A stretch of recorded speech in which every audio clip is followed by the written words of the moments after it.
Sharda ware house में लगभग 350 बोरी मसूर की खरीदी केंद्र की गोदाम से चोरी होना बताया जा रहा है। इस पर हमने रिपोर्ट भी बनाई थी और आपके संज्ञान में भी यह मामला होगा।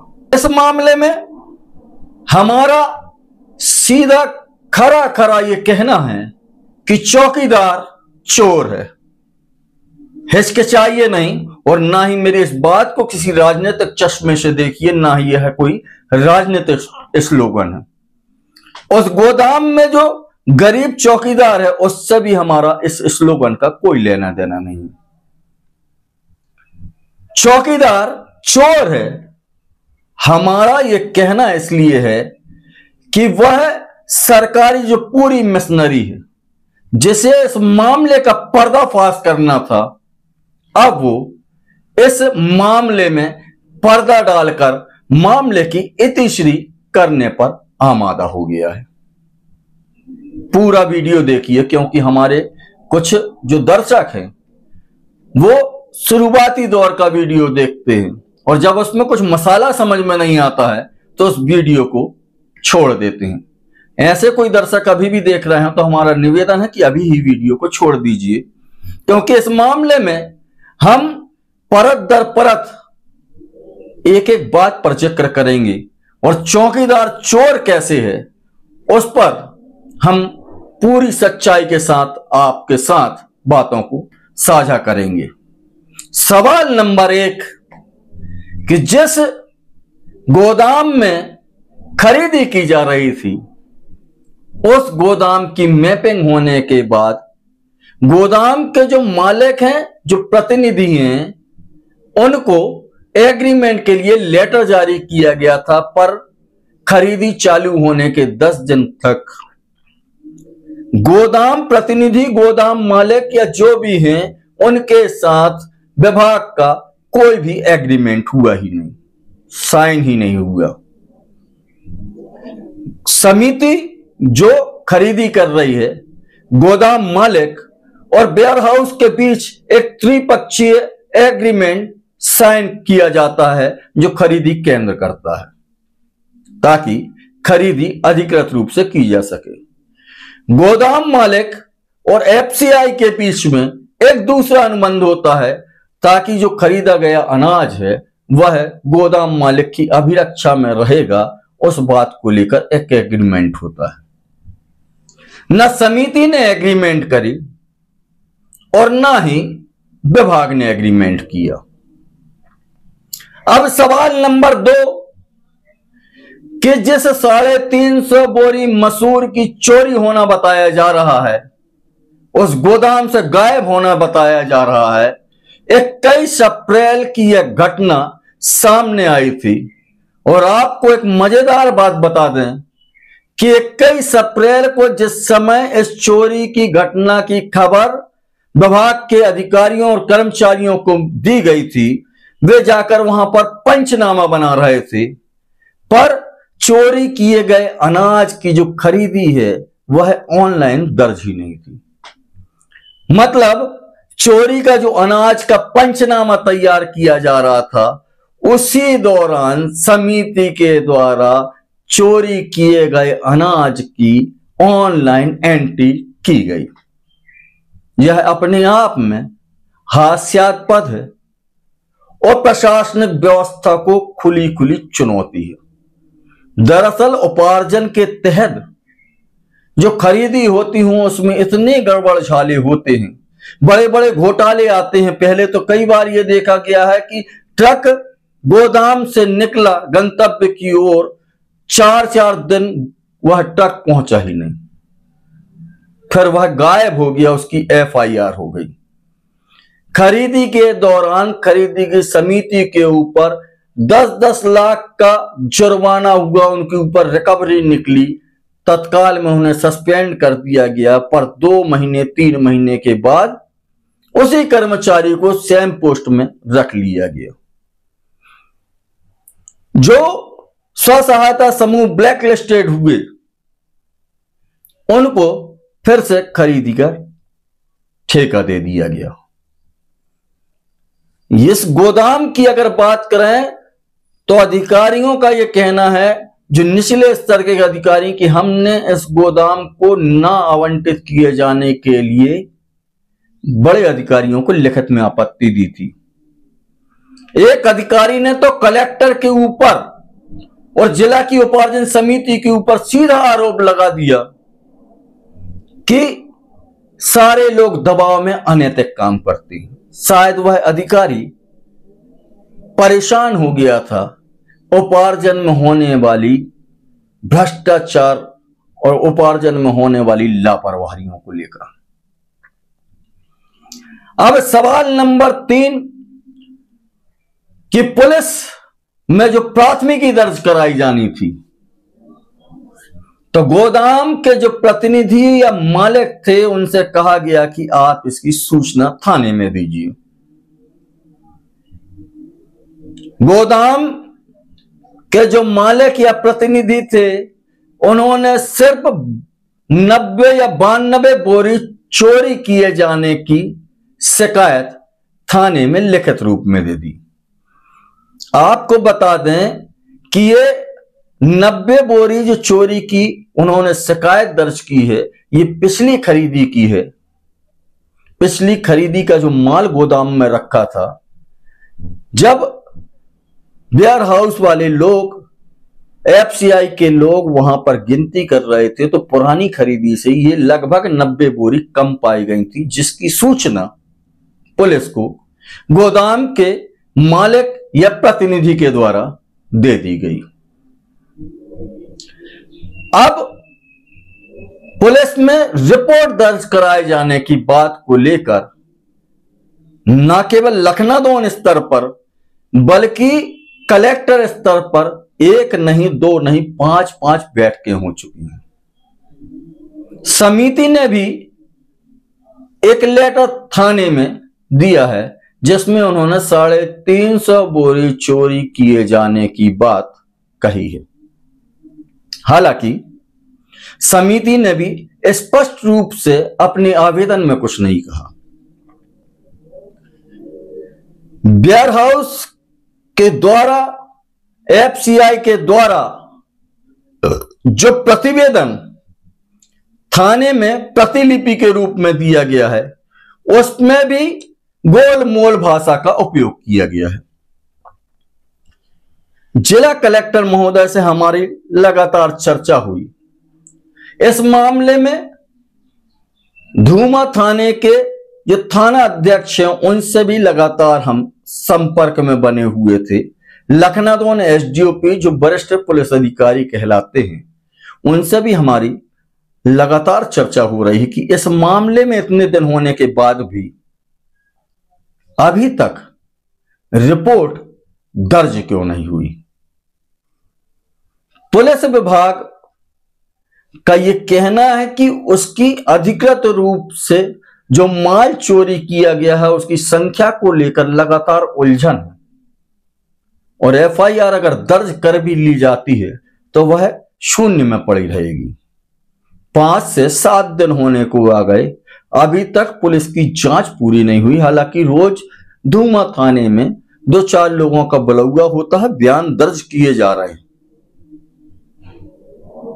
बयान दर्ज किए जाने के साथ साथ पुलिस ये समझ नहीं पा रही है कि यह उपार्जन नीति में हम किससे मुख्य विभाग माने, किससे हम संपर्क करें। आपको बताएं कि विपणन समिति, फूड विभाग, कृषि विभाग, एफसीआई और कलेक्टर, ये सभी मिलकर इन खरीदियों की मॉनिटरिंग करते हैं। गोदाम आवंटन से लेकर बोरे सप्लाई से लेकर उनका किसानों का जो अनाज का भुगतान है, उसकी सारी व्यवस्थाएं इन विभागों के अंडर में होती है। ये चना और मसूर जो खरीदी जा रही, सरसों खरीदी जा रही है, इसके नोडल और जोनल अधिकारी कृषि विभाग को बनाया गया है, क्योंकि यह दलहन और तिलहन की जो फसल है वह कृषि विभाग के अधीनस्थ की जाना है। कृषि विभाग के द्वारा पुलिस में अभी तक ऐसा कोई आवेदन दिया ही नहीं गया। कुल मिलाकर पुलिस अब बयानों के आधार पर पूरा मामले को आगे ले जाने की बात कर रही है। पर जो बाबजी फोन पर अधिकारियों को चमकाते थे इस मामले को लेकर, सिवनी के सर्किट हाउस में बाबजी ने सीधे सीधे बोल दिया कि मामले को ज्यादा हाईलाइट मत करो, जांच के नाम पर बहुत कुछ हो गया, अब मामले की इतिश्री कर दो। सरकारी अधिकारी, सरकारी कर्मचारी जो गोदाम मालिक के साथ, गोदाम प्रतिनिधि के साथ अनुबंध नहीं कर पाए थे, एक तो वो गलती बाप जी के कहने पर दबाव में आकर उन्होंने कर दी। अब जब राजनीतिक दबाव उन पर आया तो अब पूरा जिला प्रशासन सहित इस मामले में जो पिक्चर में खेल रहे थे, कोई बयान ले रहा था, कोई प्रतिवेदन बना रहा था, कोई पंचनामा बना रहा था, अलग अलग तरीके की कार्रवाइयां जिनकी चल रही थी, वो सारी कार्रवाई के पहिए यकायक थम गए।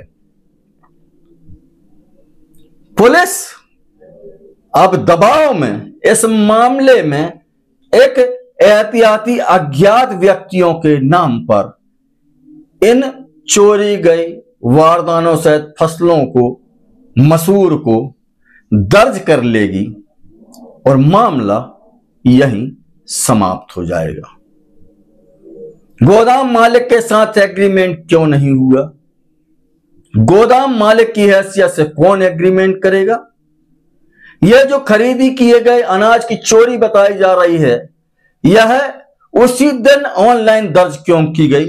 क्योंकि गोदाम में एक नियम है उपार्जन नीति का कि वही फसलें, वही बोरे अंदर जाएंगे जो टैग होकर गेट पास के साथ अंदर जाएंगे, तब उनका स्टैक लगता है, मतलब भुगतान की स्थिति में पहुंच जाएगा। तभी खरीदी गोदाम के बाहर होना है। पर इन महत्वपूर्ण विषयों पर सरकारी कर्मचारी, सरकारी एजेंसी और खरीदी एजेंसी जो है, उन्होंने ही इतना बड़ा प्रोपेगेंडा खड़ा कर दिया है कि उनके ऊपर ही कानूनी संकट आ गया है। अब कोई बोलने की स्थिति में नहीं है, सब अपना अपना दबा हुआ हाथ निकालने की फिराक में है। शायद आज या कल, जब तक हम यह रिपोर्ट आपके सामने प्रस्तुत करें, धूमा थाने में इसकी प्राथमिकी दर्ज हो जाए। हम आपको यकीन दिलाते हैं कि धूमा थाने में प्राथमिकी दर्ज होने के बाद हम इस मामले की एक और परत से पर्दा हटाने का अपना नैतिक दायित्व पूरा करेंगे। अभी इस मामले को किस तरह से पटाक्षेप किया जाए, क्योंकि बाप जी ने आदेश कर दिया, पूरा जिला प्रशासन सकते में है, इसलिए मामला आज या कल में इतिश्री को प्राप्त होगा। रही बात उन चोरी की गई फसलों की जो भुगतान किसानों को किया जाना है, क्योंकि अभी तक भुगतान हुआ नहीं, वह भुगतान कौन करेगा? तो अब तक जो परिस्थिति देखने को आ रही है, उससे ऐसा लगता है कि अंततोगत्वा जो 90 करीब बोरी हैं चोरी जाना बताया जा रहा है, उसका भुगतान गोदाम मालिक के ऊपर डाल दिया जाएगा और बाकी शेष का भुगतान उपार्जन समिति में जो खरीदी केंद्र की खरीदी समिति है उसके मत्थे जड़ दिया जाएगा। अब वो इतना बड़ा भुगतान, लगभग 11 से 12 लाख रुपए का भुगतान बताया जाता है। यह भुगतान जेब से तो नहीं दिया जाएगा, तो फिर इस भुगतान की भरपाई करने के लिए शायद कोई नया हथकंडा, कोई नया दांव चला जाए, क्योंकि समिति अकेली इसको वहन नहीं कर सकती और किसानों का भुगतान दिए जाने की प्राथमिकी जिला कलेक्टर की है। जिला कलेक्टर ने कहा है कि चोरी का पता लगाएं, इस मामले की पड़ताल करें, पर किसानों को उनकी जो अनाज है उसका भुगतान कर दिया जाए। तो दो बात सामने आएंगी, एक तो पुलिस बयानों के आधार पर जो एफआईआर दर्ज करेगी वो देखने लायक होगी। उसके बाद हम आपसे रूबरू होंगे। और दूसरा, जिला कलेक्टर के आह्वान पर, उनके इंटरेस्ट पर किसानों को उनकी फसल का भुगतान जल्दी से जल्दी कराए जाने का प्रयास किया जाएगा। पर पिछले 6-7 दिनों से जो इस घटनाक्रम को लेकर तमाम किस्म की बातें चली, दावे हुए, आपत्तियां हुई और फिर आखिरी में सभी लोग एकदम से शांत हो गए जो इस खरीदी से जुड़े हुए थे। सबने मामला पुलिस के ऊपर डाल दिया। विभाग जो कार्रवाई कर रहा है वह भी एक औपचारिक दस्तावेज बन के रह जाएगा और पूरी बात पुलिस की एफआईआर में आएगी।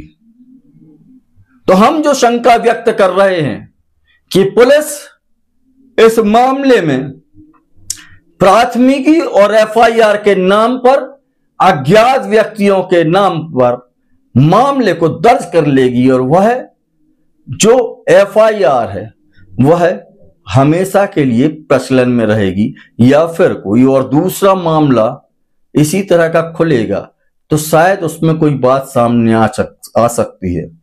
पर इस मामले में जैसा कि मैंने पहले ही कहा था आपसे कि चौकीदार ही चोर है।